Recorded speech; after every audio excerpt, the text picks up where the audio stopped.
Banjarnegara memiliki kekayaan yang luar biasa.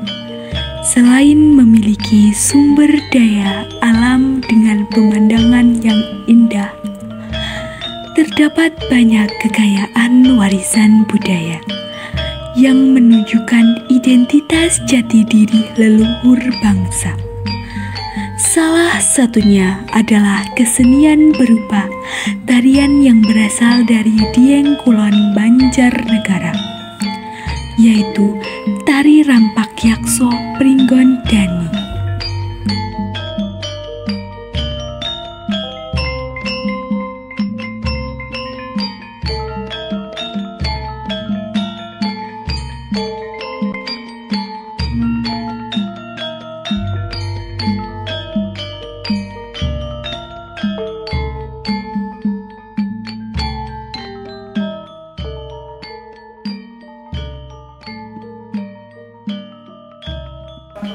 Ya, jadi di Dieng Kulon ini Kabupaten Banjarnegara ada kegiatan, yaitu mereka itu dalam satu bentuk sanggar kecil ya, itu membuat tari rampak yakso yang awalnya itu sebenarnya mereka untuk memenuhi acara Agustusan gitu ya.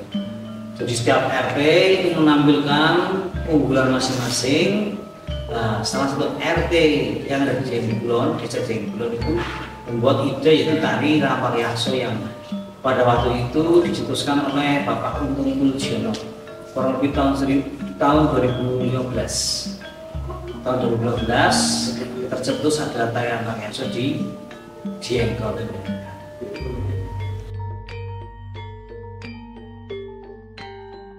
Tarian rampak yakso dibawakan secara kolosal, kurang lebih sekitar 50-an penari.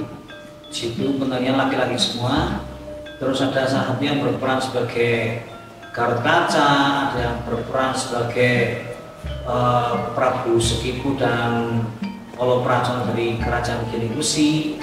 Terus kemudian ada yang memakai pakaian kera ya, yang menggambarkan bahwa kita itu pesawat saya lupa itu, ada yang tokoh kera itu ya, yang mendukung Prabu Gatot, itu yang menggambarkan. Di situ ada peperangan antara, di tarian rampak yakso itu ada penggambaran peperangan antara Raden Gatot melawan prajurit-prajuritnya dari Prabu Sekiku dari Kerajaan Giling-Gusi.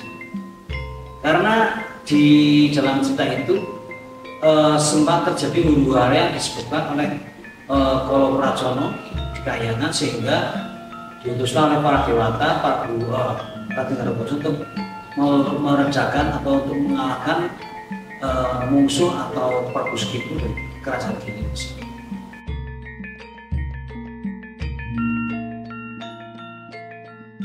Di tari rampak yakso mereka memakai atribut seperti raksasa. Kemudian kalau yang memakai tokoh-tokoh seperti Garut Kaca, memakai polo, progo ya, pakaian lengkap seperti wayang orang.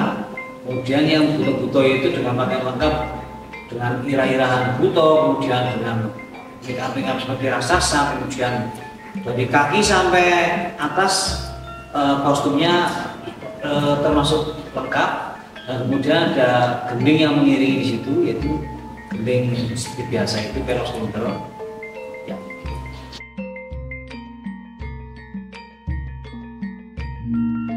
Jadi pola lantainya, karena ini tarian kolosal, mereka memakai pola lantai model lurus ya, berjajar, kemudian mereka membuat garis-garis lingkaran, kemudian ada yang model mengitari atau memutar, kemudian ada lagi yang model susun menyusun, komposisi. Saya kira itu menarik untuk dikemas.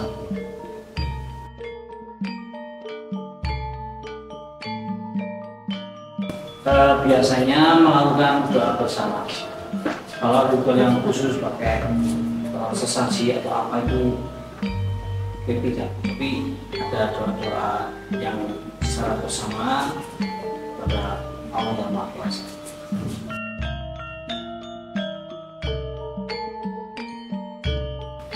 Syaratnya satu laki-laki, yang kedua berbadan sehat dan kuat, karena tari-tarinya itu terbilang agak keras, itu memakai konsep tari gagahan, jadi gerakannya itu pakai tenaga full.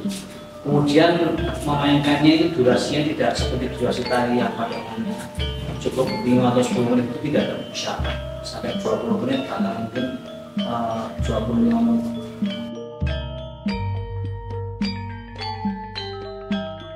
Oh iya, karena kan dari awalnya kan itu penggambaran Gatut Kaca.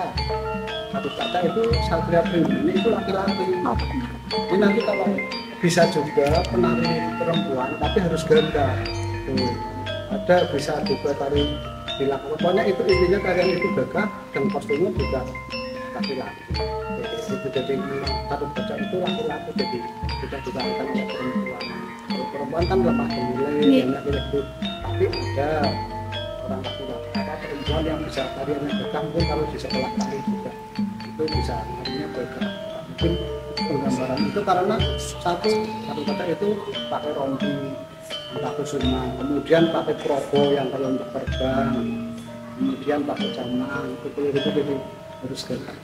Tapi kalau perempuan yang menarik kebanyakan masih kurang.